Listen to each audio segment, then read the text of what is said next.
Hello! Welcome to the very first episode of the unnamed podcast as of right now. Yeah. It'll be named eventually, but we're kind of doing this, ad-libbing it a bit. Yes. Yeah. So, we are your co-hosts for this evening. My name is Sasha, and this is Julie.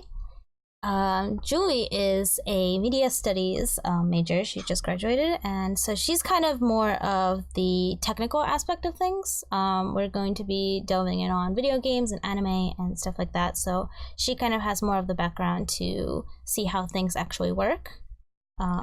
Yeah, and Sasha, on the other hand, who goes by Cerce on the internet, is a beautiful, amazing artist. Don't gas her up a little bit. Yeah, she's definitely more visual. Like, she knows more about the art and that kind of behind the scenes type of thing. Yeah. Compared to me. So I think we kind of fill up two different aspects of this, whereas maybe I'm more of the creative choices and maybe she understands more of the reasons for why those choices are made, maybe? Yeah, definitely. Maybe in terms of video games, because yeah, I'm definitely more video game based. Mm-hmm. You're a little bit more like animation based in general. Yeah. Although we both have interests in both. We overlap a lot. Yeah, we overlap like a lot. But yeah, so we've been friends for like a long time. Yeah, and you guys will kind of see that as we go through. So we decided to start a podcast. Yeah, and the goal with this podcast is basically to talk about all those things that we like video games, anime, comics, any type of like geek kind of nerd, geeky media, we pop culture stuff. Definitely like stuff into Japanese pop culture for sure, and kind of maybe Korean pop culture. Yeah, recently a little more Korean involved. But we'll get into that because right now, today, as of this podcast, we're going to be focusing on a kind of specific topic geared towards video games. What would you call these games? I would call them choice-driven / like interactive games. Yeah, because not all of them are choice driven completely. Yeah, but they're definitely all interactive. I agree. Yeah. So we kind of started this off because we finished through our very first blind playthrough of Detroit Become Human on stream, and we had a lot of fun, and we went like hard on researching stuff and like. I think it's going to be fun to discuss because there's so much to that game, and I think that's where we're going to begin, and then we're going to kind of go through some of the other games that I feel are... Yeah, because there's a lot of related games to Detroit, but recently Detroit has definitely been a big, a huge staple. It really blew up more than expected in the community. I think so too. For sure. Yeah. So yeah, I think that's where we're going to start, right? Yes. So bear with us if we're awkward. It's okay. Okay, so should we give a synopsis of Detroit Become Human? Yeah. So it was developed by Quantic Dream, and it basically is about androids and kind of the uncanny valley, if that's the correct word, of them being sentient or that type of thing. Yeah. It follows what is it, how many people? It follows 1, 2, three. You play as three main characters, and then it follows a few more that are conjoined with them. Yeah. I think that that game is based in a futuristic Detroit, obviously.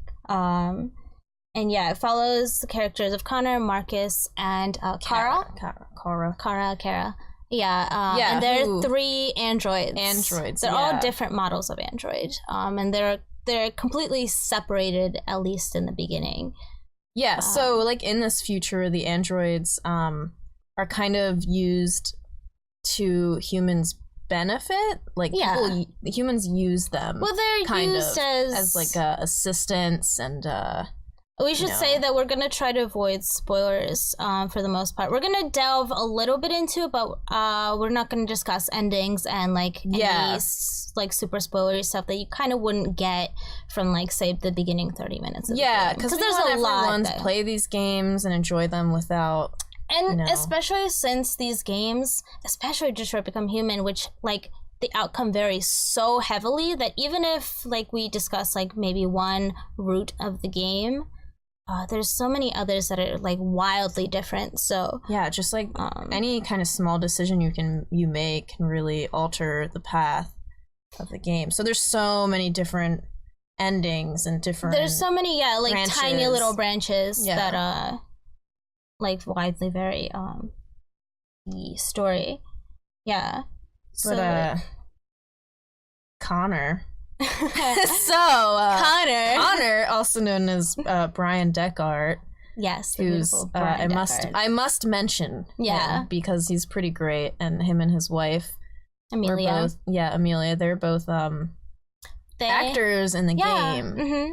So Brian plays the part of Connor, who is a what would you call him? Like a detective, police type android. Yeah, who is sent out to capture deviants, and deviants are androids who have become sentient and have not or will not, I should say, listen to their owners any longer. So they don't listen to orders. They do as they please, more like humans. Yeah. So we play as him, who's trying to capture these deviants. Yeah, and he works with Hank. Yes. Hank is he's a detective, and he's kind of like meh about he's a grumpy guy. He's a grumpy guy, but he has a cute dog, and yes, his dog's name is Sumo. Yes, that's important to know. It's important. Hank is a really good character. He's actually played by Clancy Brown. If you guys know him, he's pretty well known. And yeah, I know more about Connor's route than any other because I did watch Connor's full playthrough. Or I should say Brian Deckard's full playthrough of Detroit Become Human, where he kind of discussed more about how he worked with the crew and like how things are made and stuff like that, and I thought it was really cool. So Brian Deckard, he actually streamed the game on Twitch, like him playing it in like Connor like uniform. Yeah. And so that's pretty amazing. It was the last one he wore like his decked out Connor and he's like wearing it all the time because I follow him on Instagram and he's always like live streaming. I know. I swear he never changes out of it. He just wears it all the time. I would too if I were him. I know. But also, he streams with his wife now, Amelia, who was really cool because she plays one of the characters also in Detroit Become Human. She plays, honestly, she plays one of the Tracys, which you will meet a little bit later in the game. I'd say towards maybe the middle. But there's multiple androids and they often look the same, maybe different hair colors and stuff like that. So she played a lot of this one particular android, and she even got to do like a few scenes with Brian, which I thought was really cool. Oh, that's so cute. But yeah, there's also Marcus, played by Jesse Williams. Very handsome man, a dreamy man for sure. Dreamy man. I mean, Brian Deckard's attractive too, Just saying though. Well, they're all good looking. Yes, they're all good looking. But when we played it, like I kept calling, because we had streamed it, I kept calling him Jesse. I don't know why. Oh, yeah. I was like, Jesse, why'd you do that? Yes, he's Marcus in the game, and Marcus is a deviant. Yeah. That's from the beginning. You kind of know that he's a deviant. And he basically assists this painter named Carl. That was what he starts out as. Yeah. And through a series of events, he becomes kind of the leader of the android revolution in a way. Revolution, yeah. In the game, there's that whole just kind of a fight between the androids and the humans and like police force and stuff about like how they should have rights. Basically. It's a whole thing. And that's he's like the very main involved in that. premise Yeah, of the game. it's, Yeah, absolutely. Pretty crazy. Yeah, honestly. and it depends on like how you play the game, whether it's really a fight or more of a discussion or something along those lines. There's always going to be like butting heads in the game. Yeah, so you kind of have the option of like, do I want to full force like you know, go a peaceful route or a peaceful route or like evil route. But kind of evil. I wouldn't even say it's evil, more aggressive. Aggressive is the right word for it. Yeah.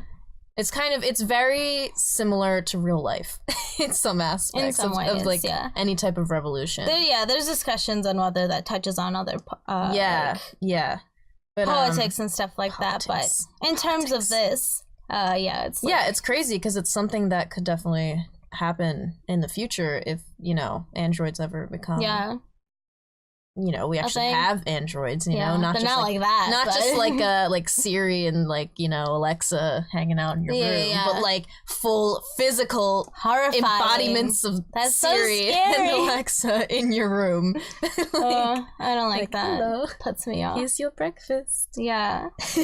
Breakfast. That can translate into Kara, which is the third android that you play as. Yeah, Kara's more of a carer. Yeah, she is a carer model. Kind of like Hila is to Ethan. In H3. She's definitely a carer. She's represent.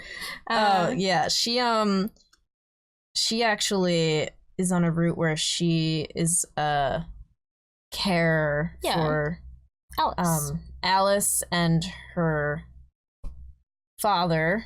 Yeah. Todd.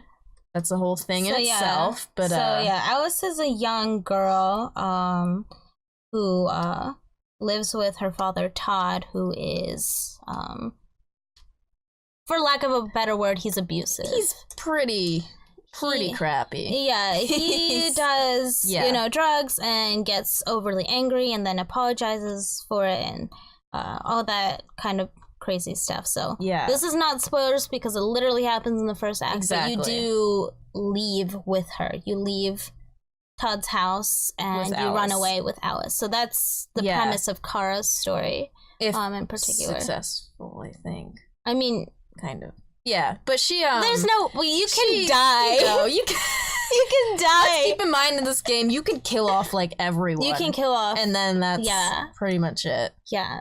But yeah, so she kind of like cleans up after them and like the first parts of the games are grueling to a certain point because you do chores in the game. You go, you wash the dishes, you clean up the trash, you know, you make them pizza, and they're like I think that gameplay aspect is it's like when you start playing it you might be like, oh man, like this stinks. I don't want to just, because it doesn't feel like you're actually playing. It feels like you're just, you know, picking up things and stuff. Yeah. But that's kind of like I feel like it's good because it shows a huge contrast between an android who is, you know, obeying everything and then becoming like deviant, and as a deviant you're much more ability, like you can make your own decisions, and that's really cool because it shows a big contrast basically. And also not making decisions is also a decision as well, which I really like. They started implementing that in general in like multi-choice games now,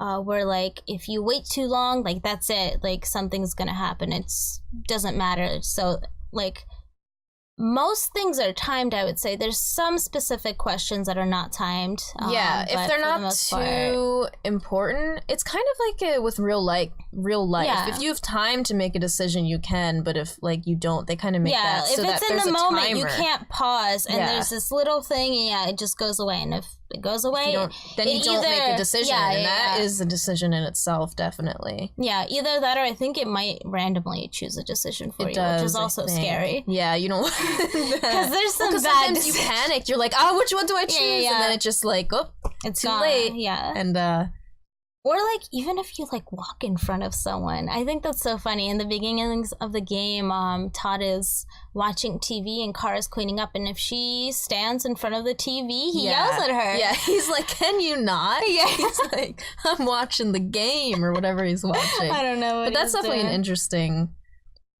thing to add because it kind of shows his personality more. Yeah. And it's just funny. Mm-hmm. It's funny.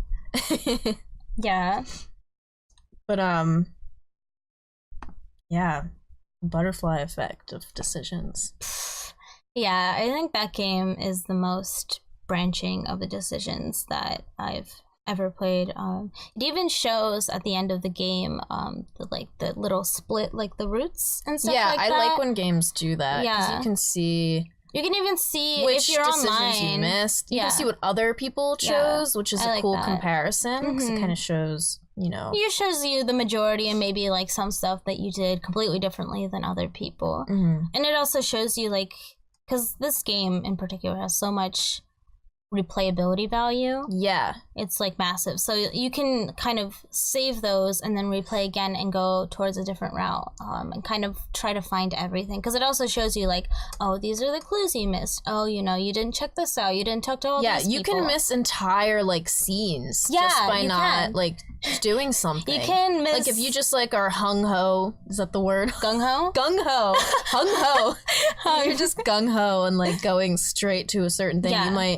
You don't explore exactly, you can miss like whole things. And if you don't explore, I think it also lowers your like chances of actually like completing that well, because usually, especially in like Connor's route, I think like you need to go look for clues and kind of discuss and look at evidence before you go into the because otherwise you don't have enough data. Yeah, if you miss anything, you can't really solve a crime or anything because you didn't, just like real life, you didn't look enough. And you won't, and it kind of helps you with the story too to explore. There's also more. And sometimes it's like it's not immediate either, because you can walk around and see something in one act and then have it not affect you until like the 7th act. You know what I mean? There's some like end game decisions that you might not even get to choose if you didn't find it in the first place. You know what I mean? If you just kind of rush through it, which is interesting because like it depends on what you're going for. You know what I mean? Yeah, and that kind of brings me to something I was thinking about is like in some of these games, it's like there's the question of like, do your choices really actually matter in this game? Because like some of them, the ultimate thing is kind of the same, but I think what made Detroit cool was they definitely mattered more.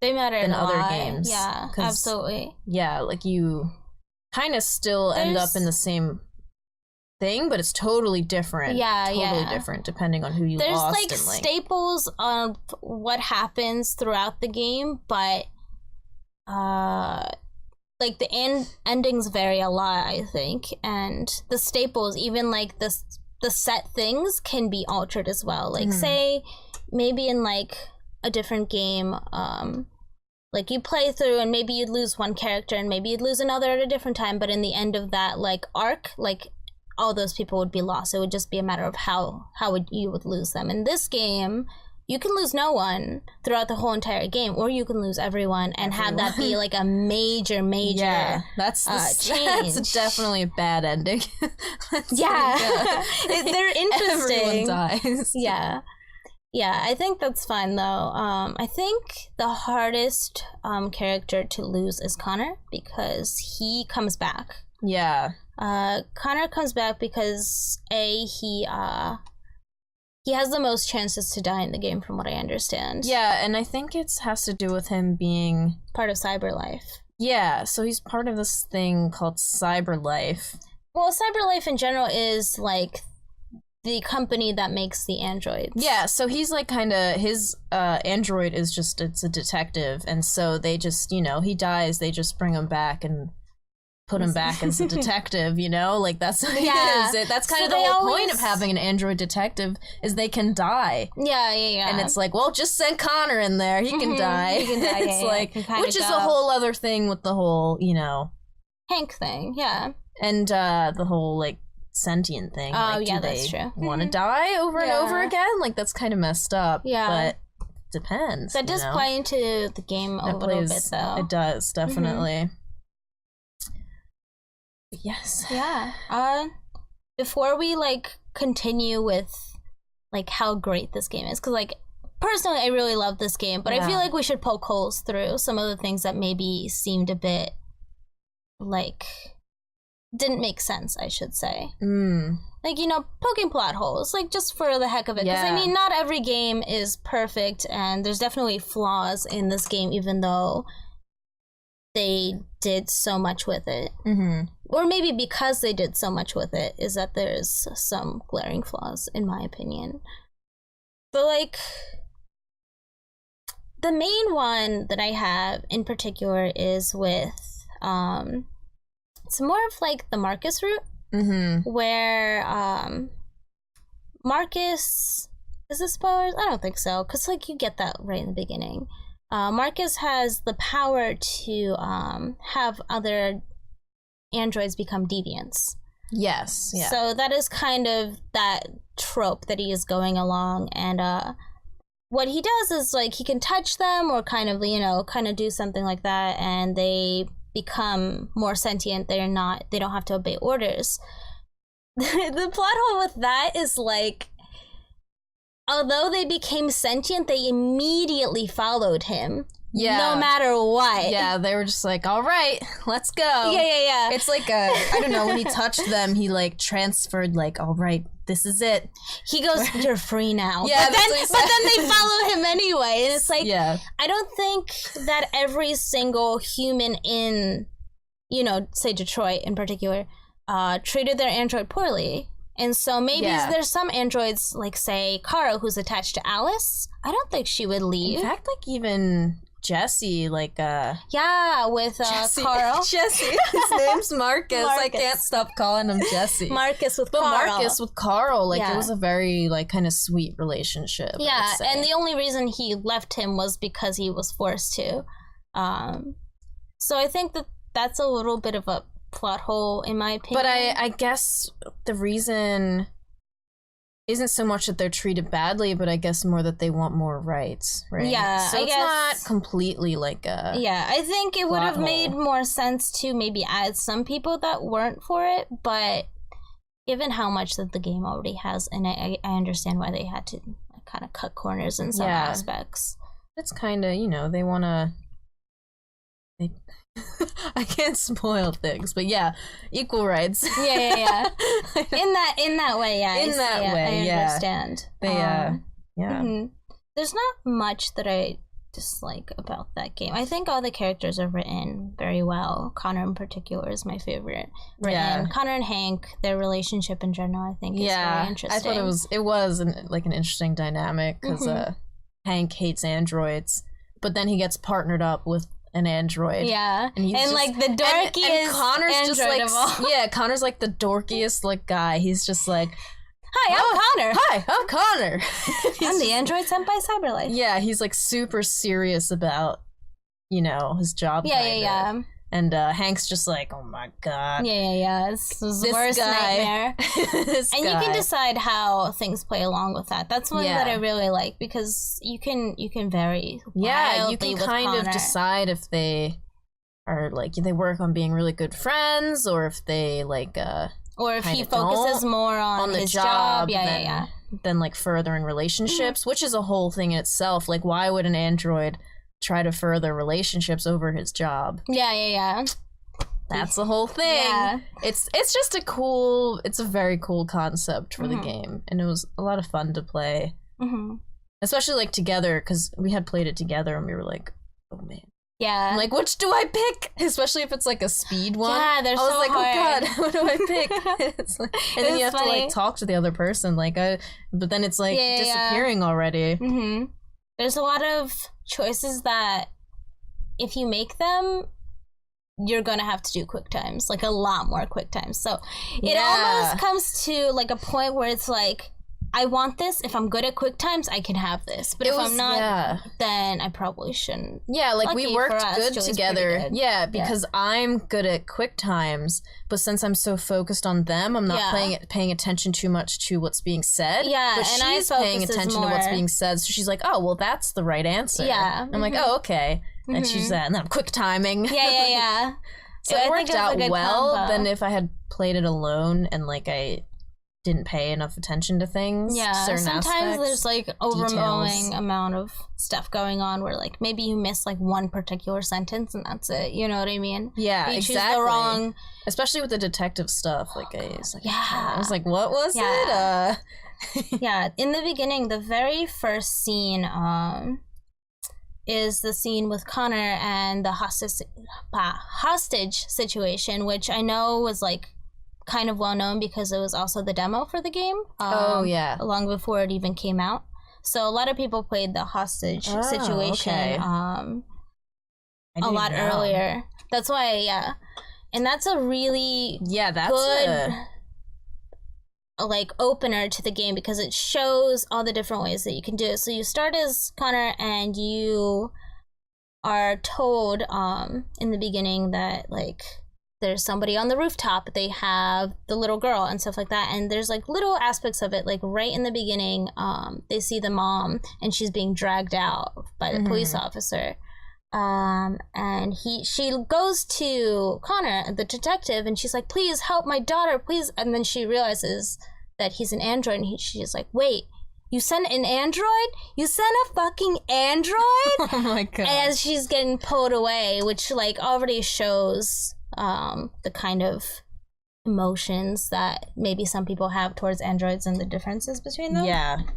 But then you kind of continue, you find your clues, and then you get to the rooftop, which is a very like strong kind of scene because you go out and the wind's blowing and everything's kind of crazy, and you kind of have to talk. Scary. You have to talk your way out of this guy because this guy's holding the girl. Yeah. He has a gun to her head. He's right on the edge of the rooftop, and you can lose them.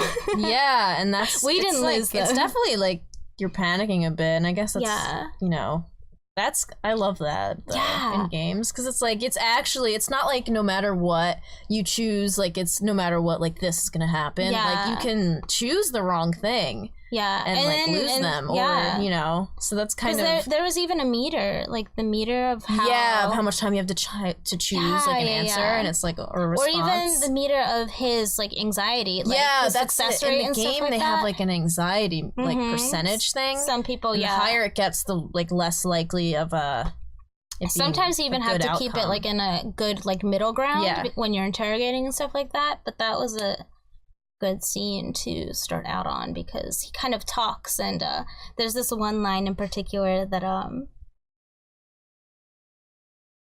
what was it? It was like he was talking to the android that was holding the kid hostage, and he was like, "Don't do it! Don't come any closer, or I'll shoot." And he was like, "Oh, I'll kill you." And Connor just looks at him and he goes, "I can't die."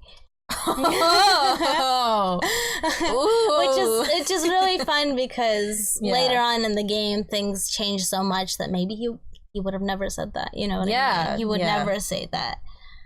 It's definitely it's pretty cool. The character development of all of them is pretty interesting because it actually changes and grows. How do you feel about like some of the background characters, like Kamsky or Ralph, North? Oh my, North? I didn't like North.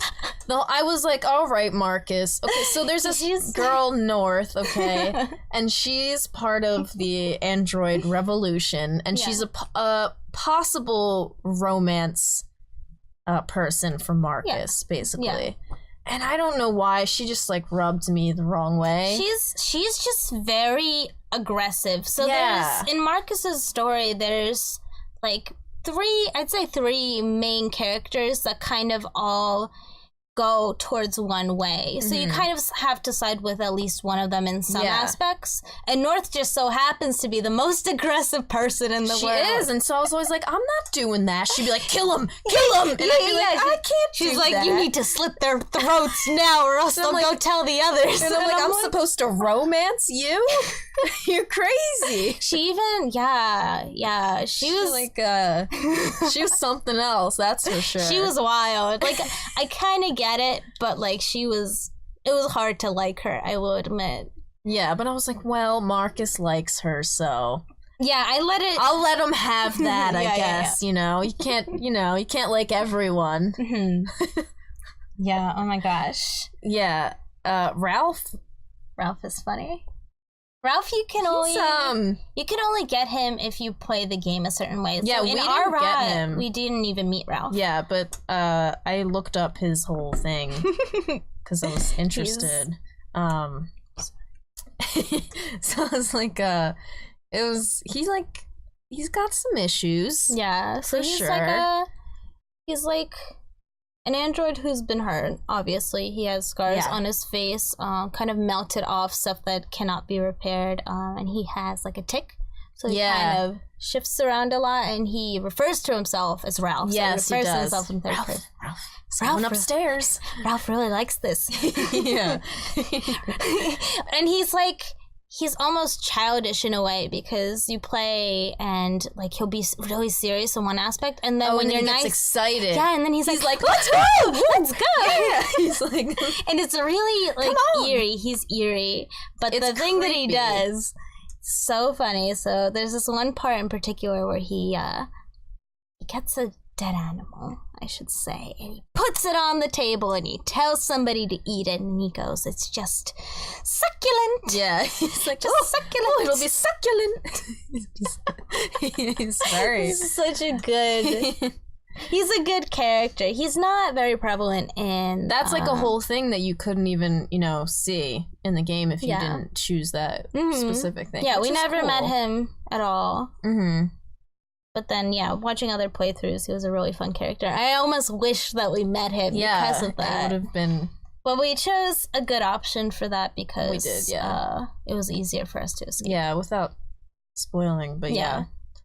I'm trying to be very vague. We're being... Yeah. Let's discuss the two... Oh, okay, one. Because I don't want to discuss the other antagonist who you kind of don't realize is an antagonist until the end. But it's varied whether Kamsky is actually an antagonist or not, I'd say. Which one's Kamsky? So Kamsky is the owner, ex-owner of CyberLife. He's the guy who started CyberLife. He's the person that you meet when you're Connor and you're with Hank and that thing with the Chloes.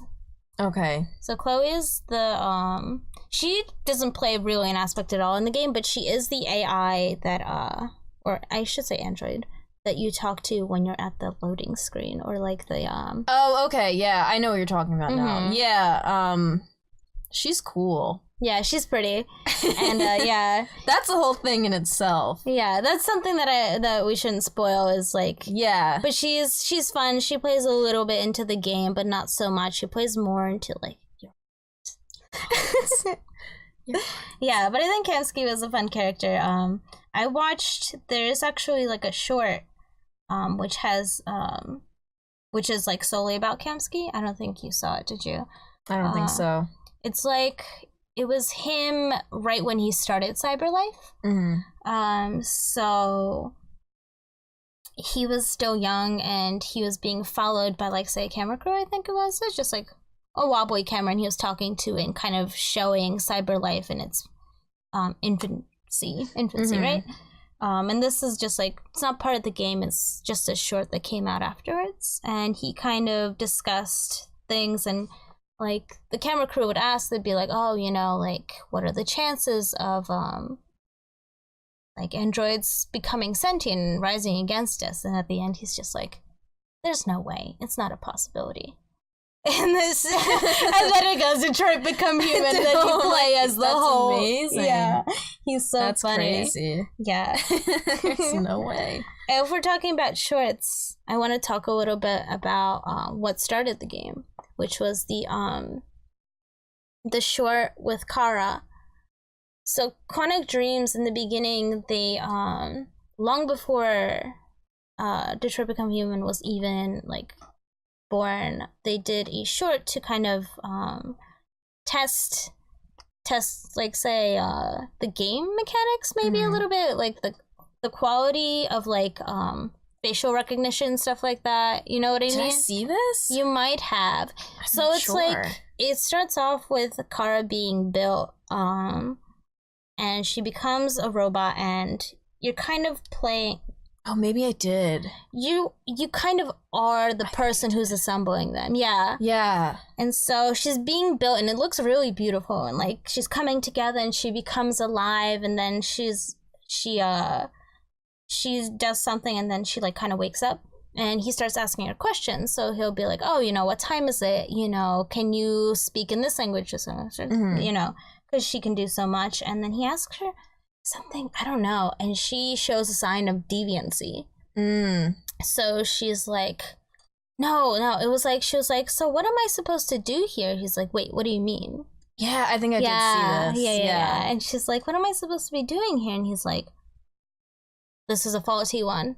So he starts the disassembling. She's like, no, please. Yeah, I did see this. Yeah. I didn't even know it was, I feel like I saw that a long time ago. Yeah, because it came out a long time ago. Yeah, it was like, on the internet somewhere. It was like people were watching it and stuff. Yeah, that's... Because she was afraid. She was like, please. And then that's the one part, she's like, I don't want to die. And he's like, okay.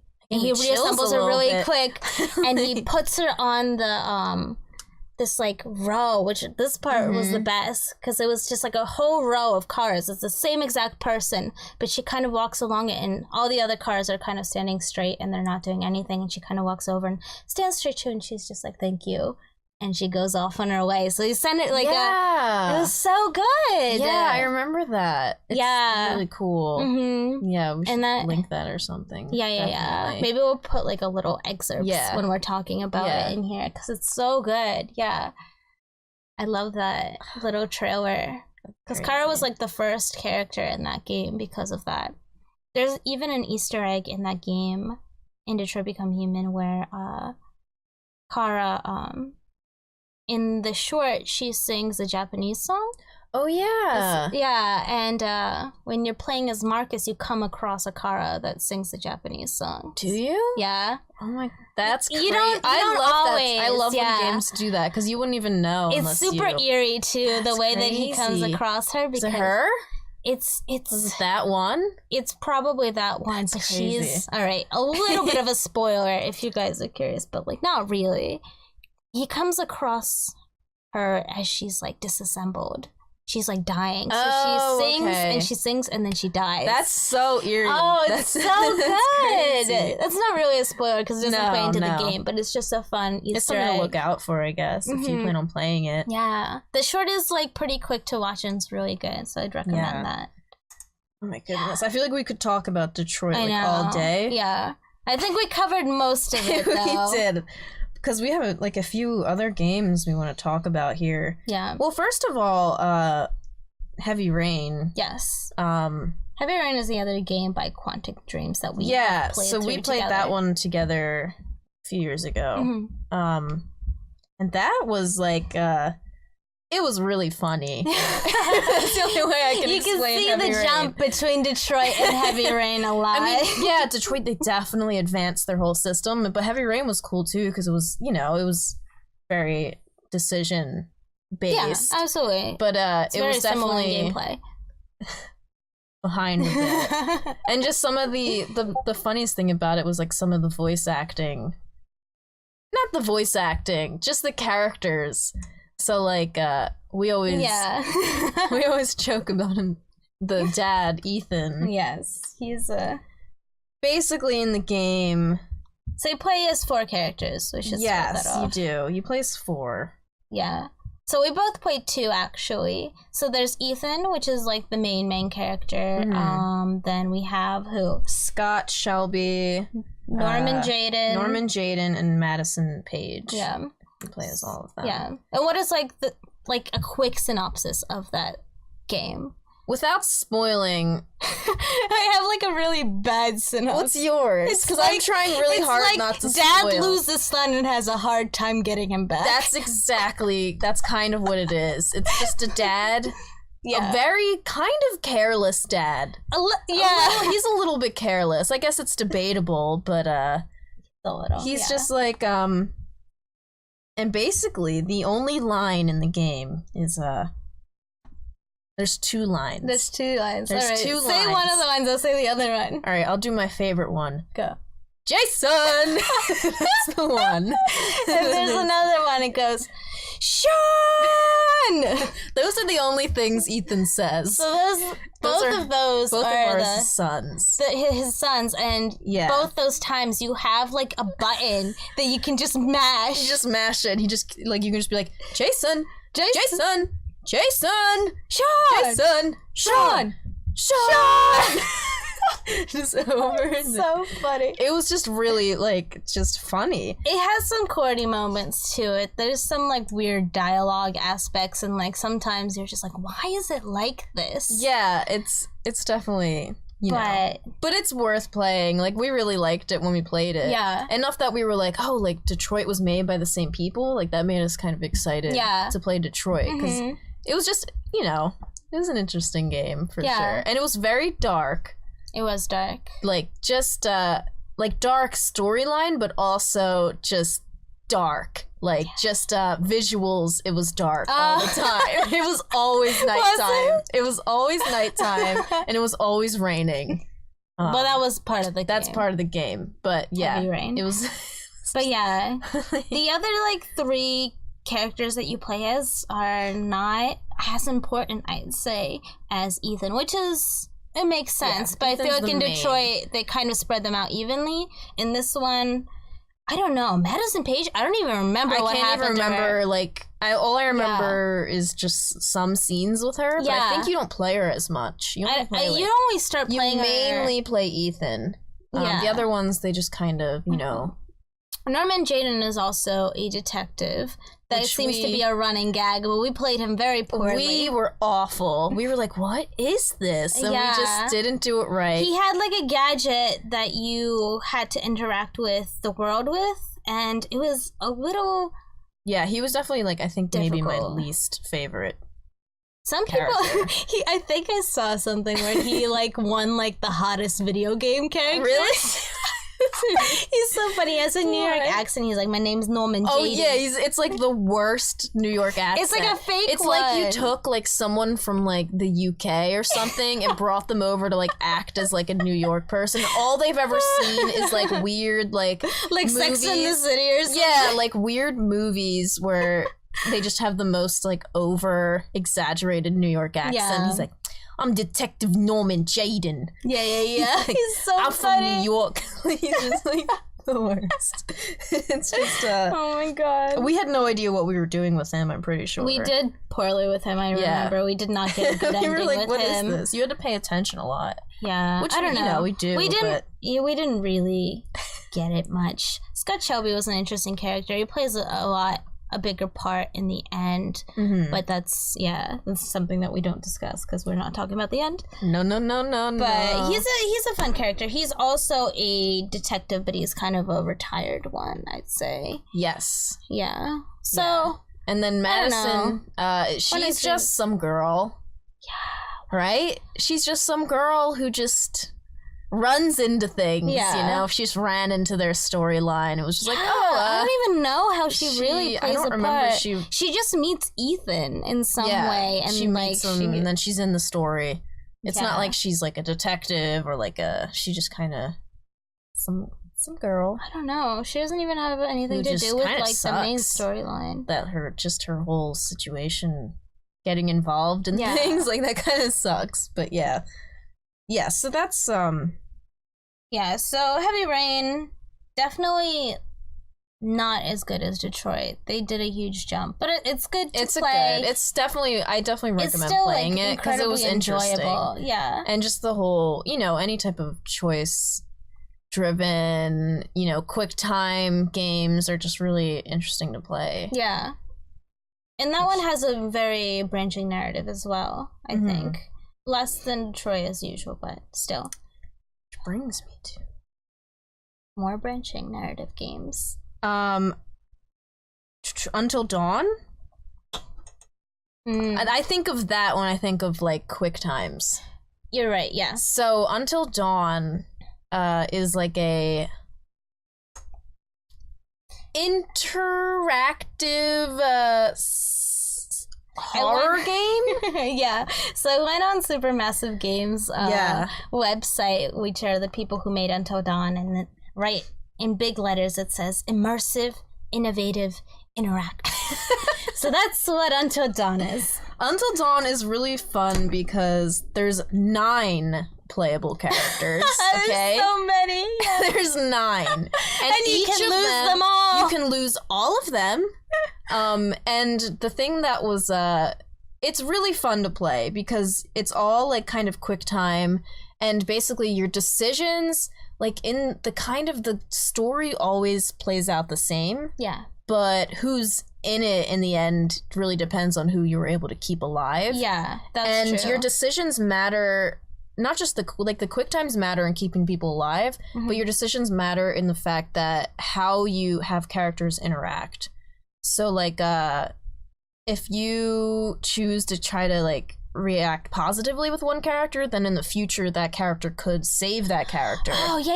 Because they had like the butterfly effect, which was like a big huge thing. Okay, yeah. If you choose like, oh, I'm gonna fight with this character when they're having interaction, then later they're not gonna save you. Yeah. Like it's kind of that whole thing. Yeah. So it's like it's a pretty cool game to play. You know, because it also, the gameplay of it is horror based, so it's a horror immersive. It's very tropey. Game. And yeah, exactly. That was my biggest thing. Feeds into like horror tropes. Like like every single one of the characters feeds into like one specific like overly yeah. That's the only way I can say it. Because I remember when I had actually watched a playthrough of it originally. Yeah. And I just remember I was cringing so hard. I love the game, but I was cringing so hard at some of the things they said. Yeah. Yes, that's perfect. Because they would say things, and I was like, "Are you serious?" Yeah, they'd be like, "Oh yeah, this is how like late teens, early 20s talk, right?" And that's exactly. It seems like they were just like, "Yeah, this is how the teens talk." Like right? the one girl just says she goes, "Go suck an egg." Oh no. Go suck an egg. But my favorite one, so I wrote this all down because it's so long.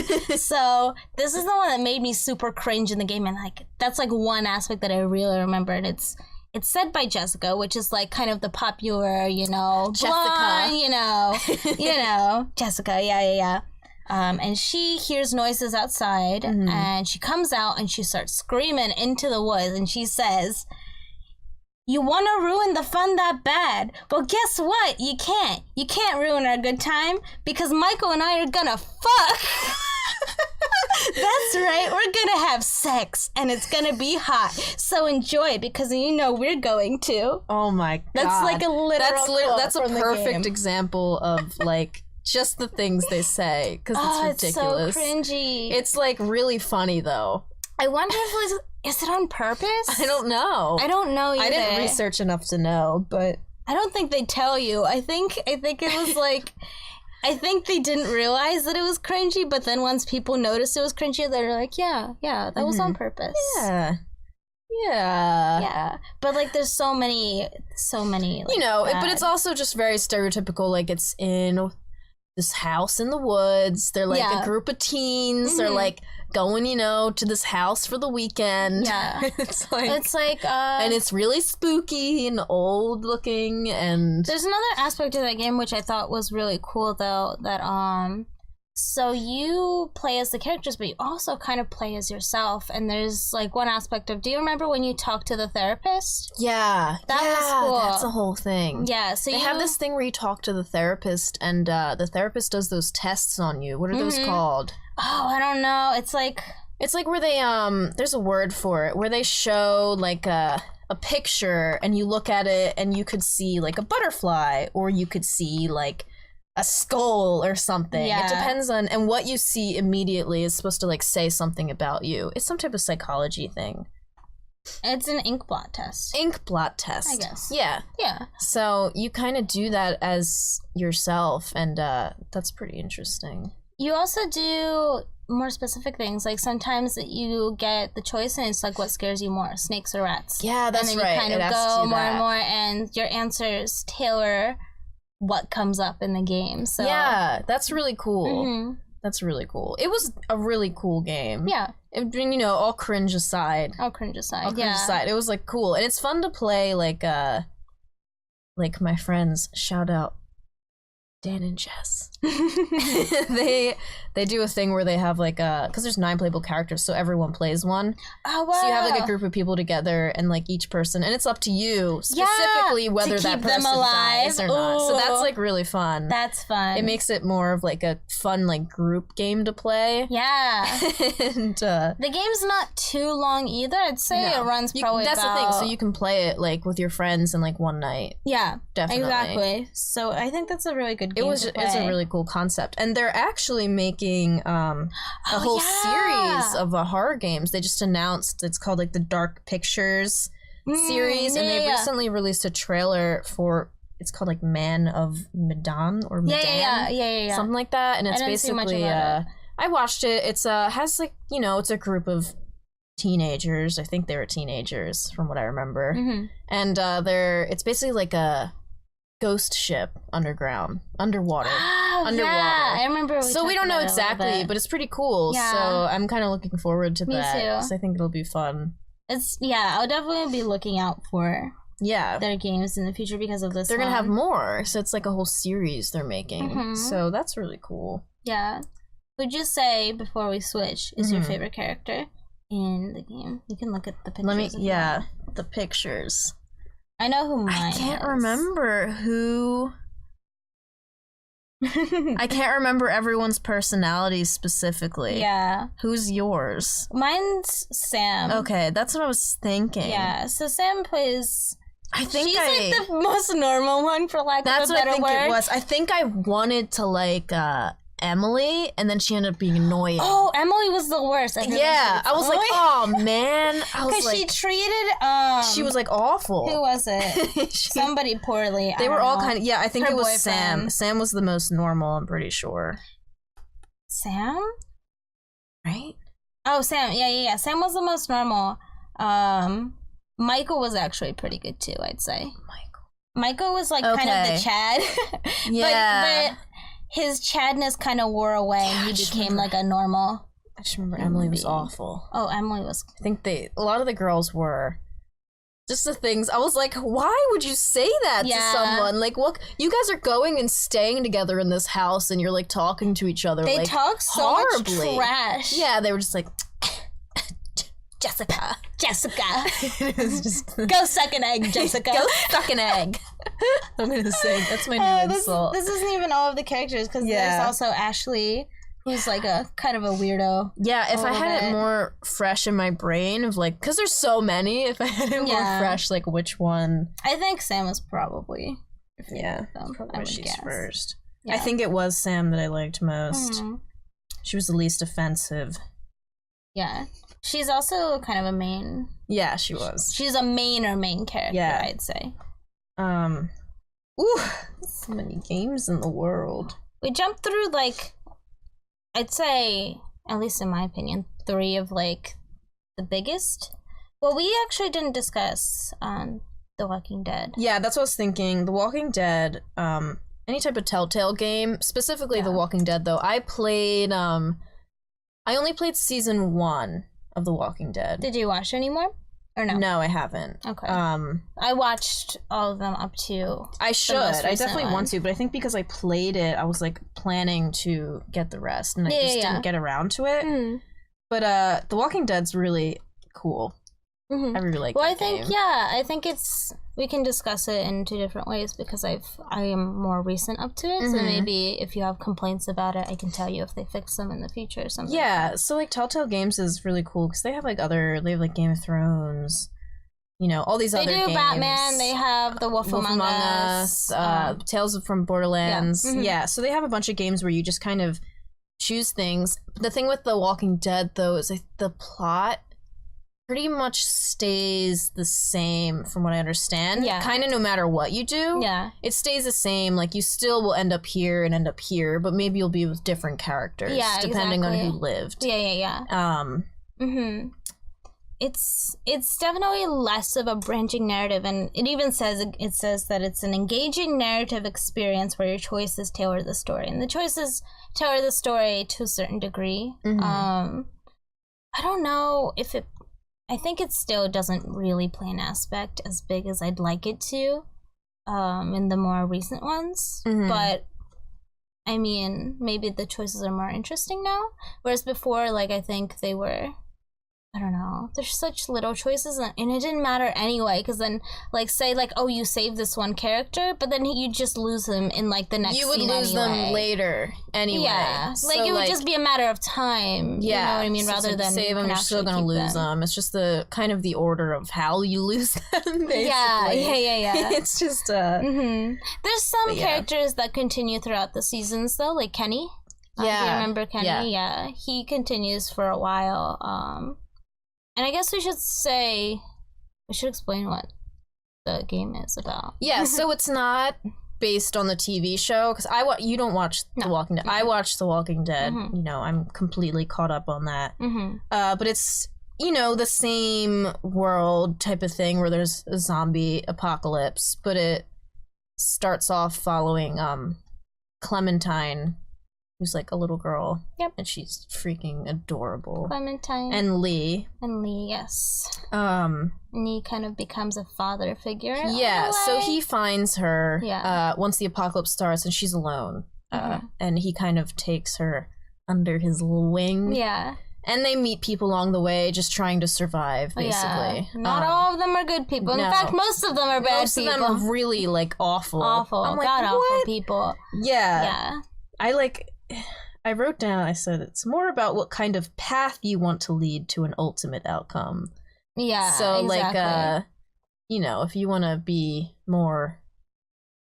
It depends. It's almost like a morality question. There's a lot of, like, moral choices. Yeah. And that's kind of, like, how, you know, what kind of Because then sometimes you have to make them to be. difficult decisions for the sake of, say, like, if you're playing as Lee, for the sake of Clementine and... Yeah, and, you know, Clementine might not like the decision you're making. Yeah. But... sometimes you gotta make that decision anyway. Yeah, it's just really... In the more recent ones, you play as Clementine when she's older. And now, the most recent one, you play as Clementine and you are taking care of AJ, which is a young kid. So it kind of follows a full circle. I need to catch up. Yeah, I need to catch up so bad. Some really fun aspects of that game is that... that one in particular, like, AJ watches what you do, so the decisions that you make tailor how he's going to survive grow himself up and act. Yeah, which I really liked. That's crazy. That's really cool. Because I didn't really implement that with Clementine and Lee in the beginning. You kind of still had to do everything that you did, like it was kind of forced upon you. Whereas this one, like, you can take a more cautious route and in response, AJ will be more cautious. Yeah. When you do something that's like that. That's cool, because it leads a little bit, it changes the outcome a little bit, I would say. Probably. Rather than it being like it's always going to be this, but yeah. Yeah. Yeah, Telltale Games, they do a good job of just making, sometimes I feel like they kind of like jump-started that whole, but I'm not even sure. I could be wrong on that, though. They're definitely one of the people who, like, made it bigger, though. Yeah, definitely. With decision-based games in general. Decision-based, yeah. Choice-driven. Choice-driven, yeah. Yeah. Because that's more like a movie, I'd say. It's definitely... There's a lot of, like, cutscene decision, It's not, like, there's not really a lot of gameplay. Yeah. Besides, like, maybe walking. And you do a lot of, like, picking things up and talking. Yeah, and talking to people. Yeah. Talking to the right people or talking to the wrong people. But everything else is kind of...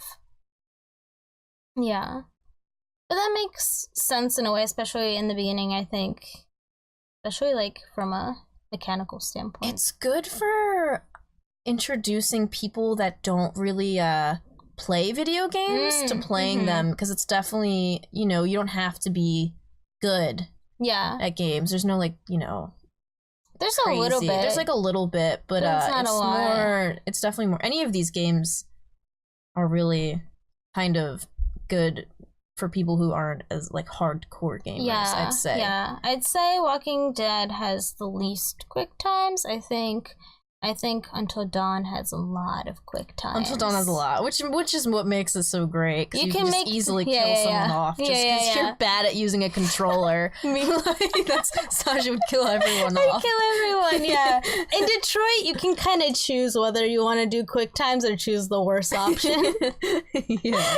Because like if you choose a good option but you can't follow it through anyway, it doesn't matter. Oh my goodness. Oh my gosh. So those are like, I'd say the big three. Yeah. That, like we wanted to discuss. Yeah, and then I have like a whole kind of different category, but kind of similar of like choice-driven games. Mm-hmm. So I kind of bunched them together because they're similar in that aspect, but Undertale and Doki Doki. Yeah. Ooh. One thing I want to say is I do want to do a full podcast on dating sims in general. So that's going to be a thing. But I think Doki Doki falls I just want to mention them though because the whole, not the dating sim part, but the whole aspect of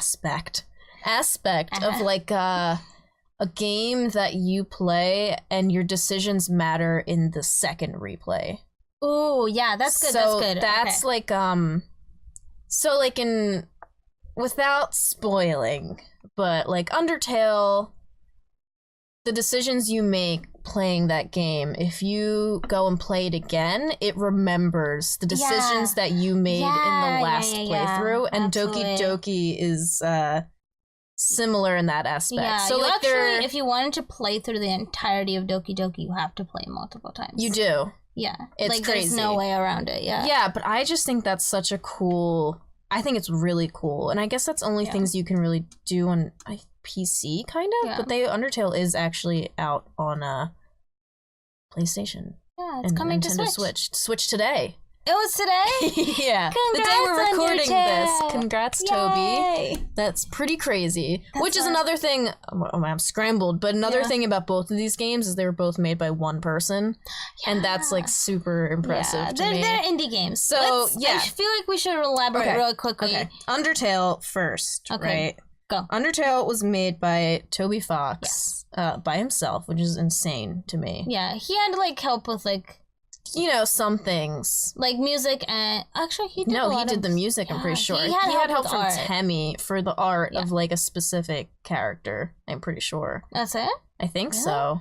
I know, he did it, like... Don't, like, hold me to that. He did most of it. He did pretty much all of it. Yeah. Maybe she helped with more... creative side?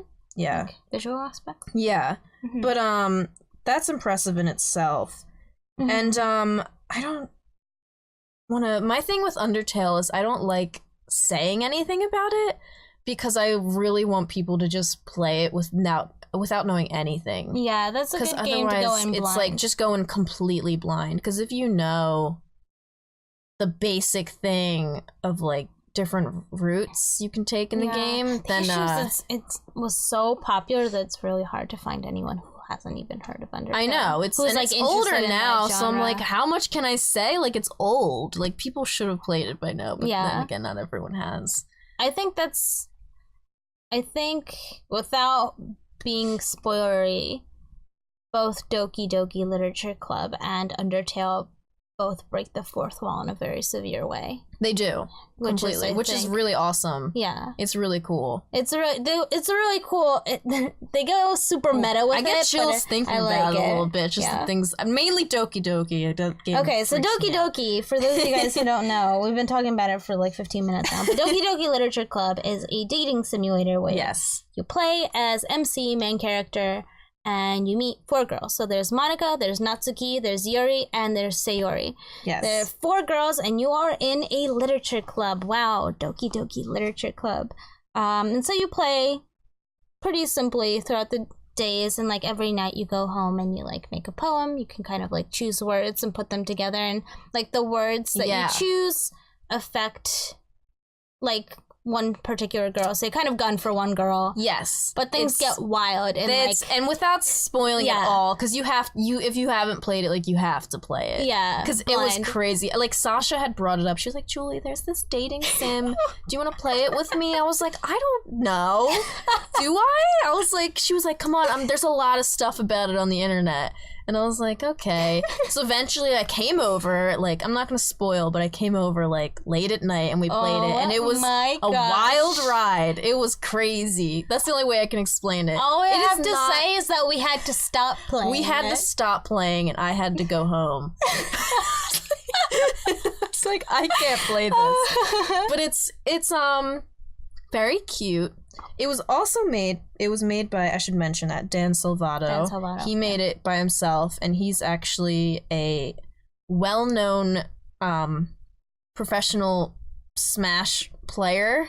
He's a player? He's retired. He was really? a professional Smash Melee Link player. Oh my, that's really specific. And that's amazing. I love it. Now he started modding. Oh my god, no. Install in an hour. It was gonna Windows update. Yeah, guys, you ever or not Windows? This is Apple. I don't know, but Windows likes to update just whenever it pleases. Horrifying. But yeah, so he was known for developing as a developer for Project M, which is like a Smash mod, and now he's working on another Smash mod. So he was known for that, and then I guess in his spare time he made this game. He was like, "Hey, which it's free first of all, which was like crazy. Yeah, so like anyone can play it. Go play it right now. Yeah, go to Steam, Doki Doki Literature Club. It's crazy. Yeah. It's crazy. Even if you look at the Steam page, you get like a good feel for it. Once you play through and then you go back to the Steam page, you're like, so I should mention, just when you start the game, like immediately there's this like warning. Oh, yeah. There's a warning for this like cute dating sim. Yeah, and I was like, it was like really eerie too. It was like the background was like in black and white. And yeah, it was what does like, it say? It's like a, it says something like a warning, this game may be triggering or something like that. Yeah. It was and crazy. I was like, what? I didn't like think too much of it, but I was like, that's kind of strange. It says individuals suffering from anxiety or depression may not have a safe experience playing this game. For content warning, please visit. And then they said ddlc.moe/warning.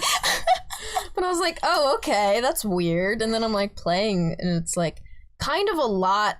It starts off like it's kind of a little. Another one. It's a little painful to play at first. This game is not suitable for children or those who are easily disturbed. Yeah, that's a good one. Yeah, but just the amount. Those are the only warnings they give you, and they give you a warning like on the Steam page too. So it's like it warns you. But you don't expect it anyway. You don't expect any of it, which like reminds me, like I had watched people play it. And this one that really comes to mind is if anyone watches Game Grumps, Dan and Aaron. They played such a good playthrough. Dan and Aaron played it, and it was an amazing playthrough because Aaron knew things. Because the thing with them is Aaron, like, he kind of already has played games. And he'll play them again for Game Grumps, and Dan just knows nothing ever about anything. So he's playing it. He's like, this is great. Like, he loves it. He's like, this is a really cute dating sim. And he's just like, oh my gosh. It's crazy. Yeah. And then, you know. The foreshadowing that game is real. Yeah, if you, like, replay it. Oh my god. I get chills thinking about that game. I gotta delete that game. I gotta delete it. Without spoiling, that game's really cool. It was. Yeah. We're definitely interested decision based in it also. There's a bit of decision making there, but it all does fall to kind of the decisions are basically depending on which girl you go after. Yeah, exactly. Specifically. But it's like any dating sim. Same with Undertale. Decisions you make, it's not with any girls, but it's more. No, it's not a dating sim. It's just a game following a character called Kara, however you want to say it. Chara. No, Frisk. You play as Frisk. Frisk. That's okay. Frisk.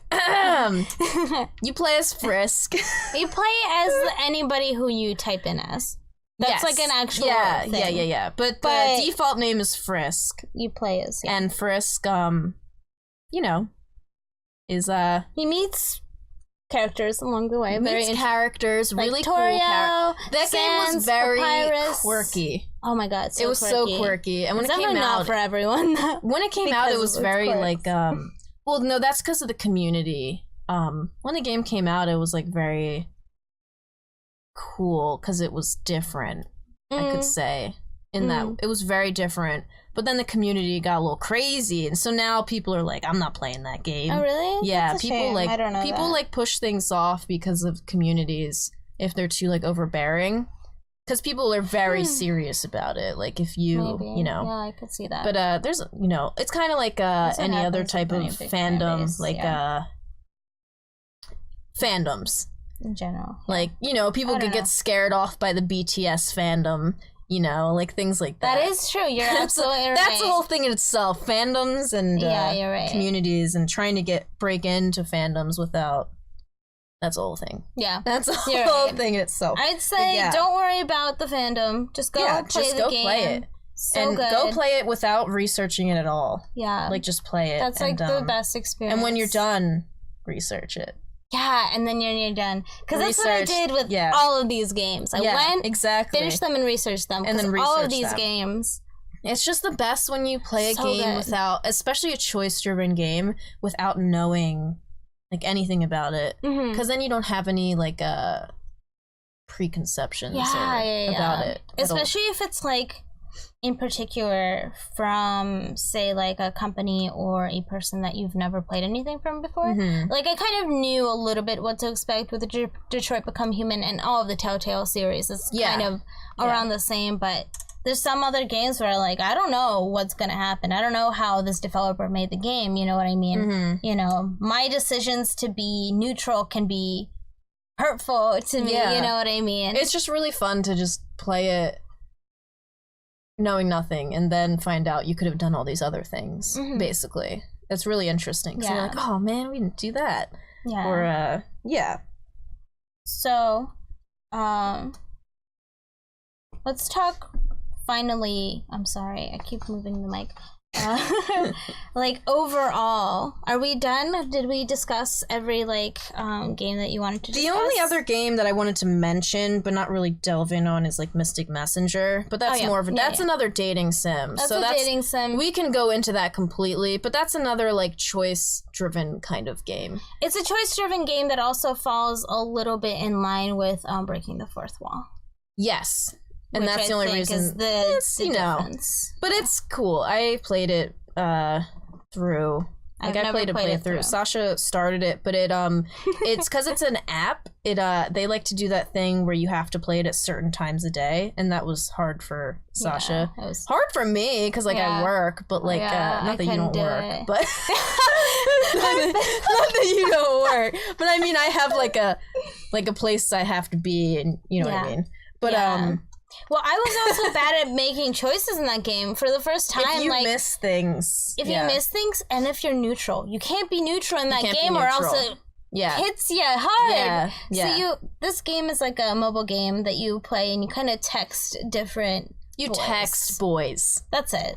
You basically are this girl who gets thrown into a group chat room thing with a bunch of really hot guys. Yep. You know, just a normal, you know. But happens the guys all is the so time. wild. Yeah, they're like, they all have very distinct personalities, and it's like, oh my goodness. Yeah. Yeah, it's but it's interesting because you have to play at certain times, and you have to interact in certain chats, or else it you get a bad ending. You get a bad ending. And I got a bad ending. Yeah, Sasha was too times. neutral. You gotta choose someone. I even tried to choose one, and then I guess I didn't choose him enough. I don't know. Some of the text. See, that's the thing with decision-based games. Let's discuss. Yeah. How sometimes there's just an answer, and all of the answers that you can choose from are nothing that you would say. Oh yeah, all the time. I'm always like, what? That in Detroit. I just back to Detroit. It always comes back to Detroit. There'd be answers, and you wouldn't know what they meant. It would just be there'd be four options, and it would be like regret. regret, anger. Yeah. And it'd be like, and I'd be like, well, that one sounds okay. It didn't like, it wasn't like it was a specific like response, like, oh, he's gonna say this when you choose that. So we would choose one thinking it was a good one, and then he'd be like, Connor's usually, I think it was usually Connor, and he'd just say something ridiculous. And I'd be like, that's not what I wanted. I wouldn't have said that. Yeah. He's like, you'd be like talking to Hank, and then maybe you'd kind of want to be stern with him, so maybe you choose the stern option, and then like, say Hank's sitting at the bar and he has his drink in his hand, and you just want to be stern. You want to be like, hey, you know, you gotta stop drinking, we gotta go. Well, you choose the stern option. He takes the glass, he throws it on the ground, he like sucker punches him, and then that's not what I meant. Like, no, that's not what I meant. Stop it, he just does it, and I'm like, oh my god. Yeah, that's one of, I guess, one of the flaws is I didn't understand what a lot of, but it made it kind of funnier. It did make it like, but I'd shocking. be like, what does that mean? I'd be like, I don't know what any of these mean specifically in terms of like responses. Just pick one. And like Mystic Messenger specifically, like all of your text options, because you can only like say certain things, they were like too extreme, so that you'd either be like, no, you're the worst person, yeah, or you're the worst. There's like no in the middle where you kind of be nice and kind of let them down gently. You'll be like, you're trash and you should feel bad about it. It was just like, that game was definitely ridiculous. So but I don't know why I played it. I was like, I need to find out what that was literally, I think, what I said to you. You were like, I can't keep up, and I was like, I need to just know what happens. Yeah. But it's not something you can just play in one day because it's based on real time. Yeah, I think you have to play it for like 11 days. Weeks. Yeah. Almost. Yeah. So it's cool. Yeah. Decision-based games. But I guess interactive narratives. Yeah. So right, any more games, or can I?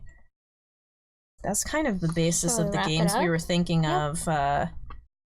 The main question I wanted to ask was like, why do we like interactive games so much? Like, what makes them so attractive? Like, I kind of know.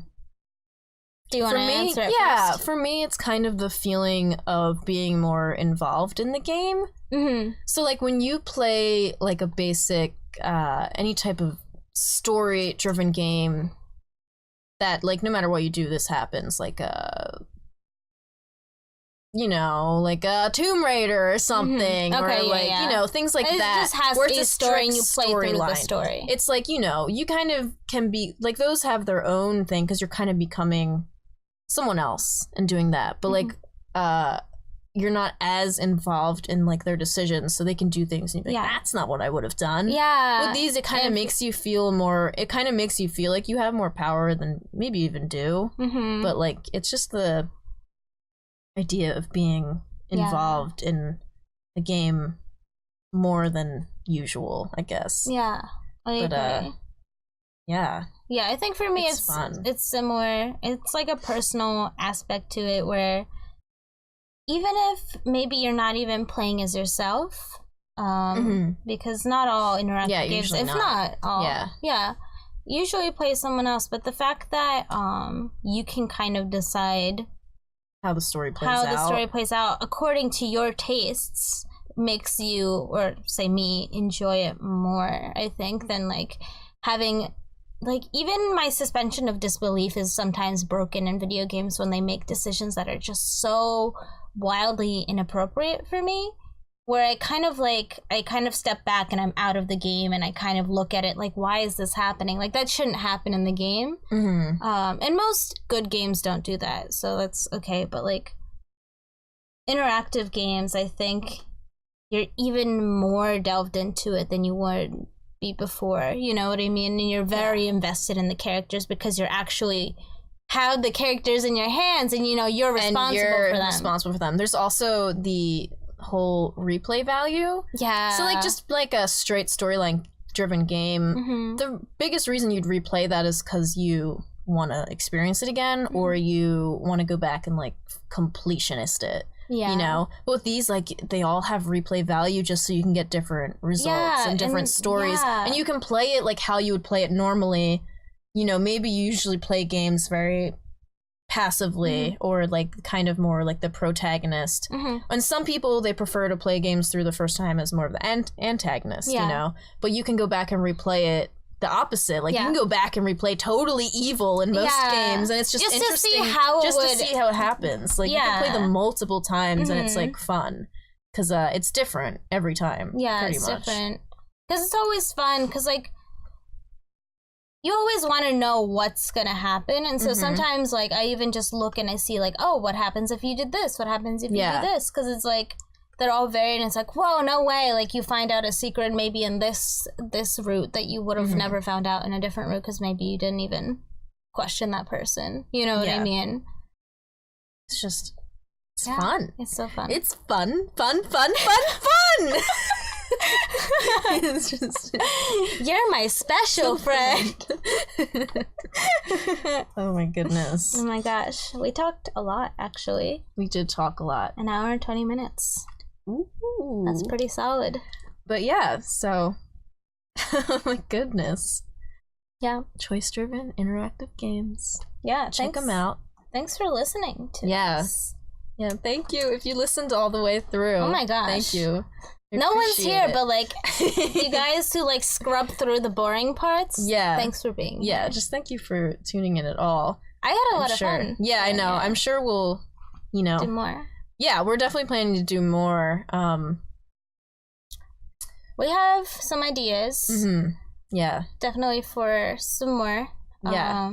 And we'll get more advanced technologically as time goes on for sure. This one's our first one, so we're a little rugged. We're just going out there, putting ourselves out there. We got to start somehow, right? Yeah, definitely. But yeah, discussion was good. I'm glad we had notes, so we kind of like followed through with a complete plan and kind of jumped through things, which I liked. Yeah. Yeah.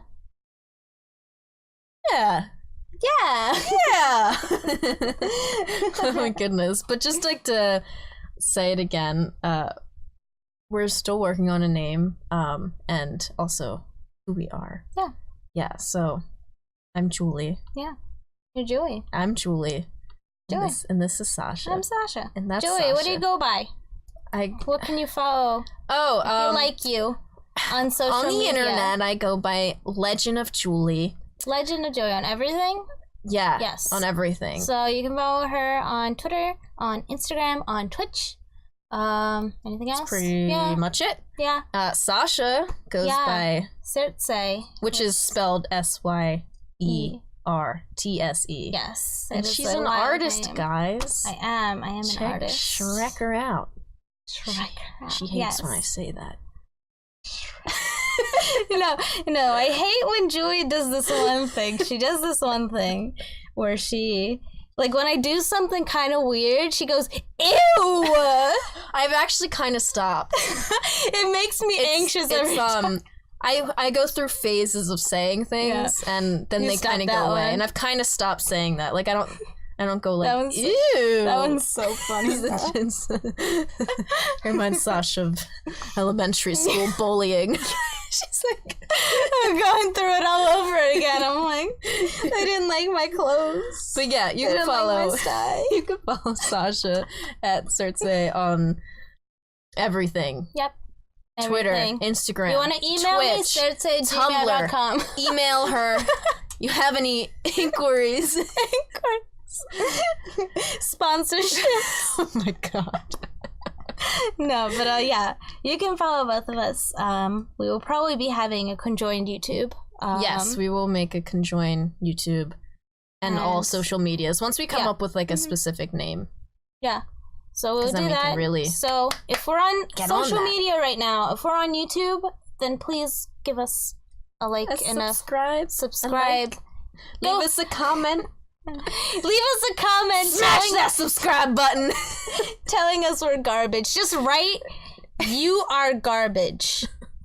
If you got this far into the podcast, just please tell us we're garbage in the comments. Just so we know that we're together in this agreement. Like you are, like the letter U, the letter R. Letter U, garbage. the letter R. Garbage. Please. Thank you.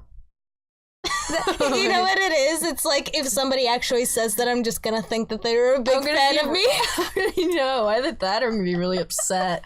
I can't tell. You don't know. I don't know which one it is. It's so nice. Alright, but that's it. So, thank you guys. We'll see you in the next one. Yeah, we're gonna go get bubble tea now. Bubble tea. Okay. All right. Bye!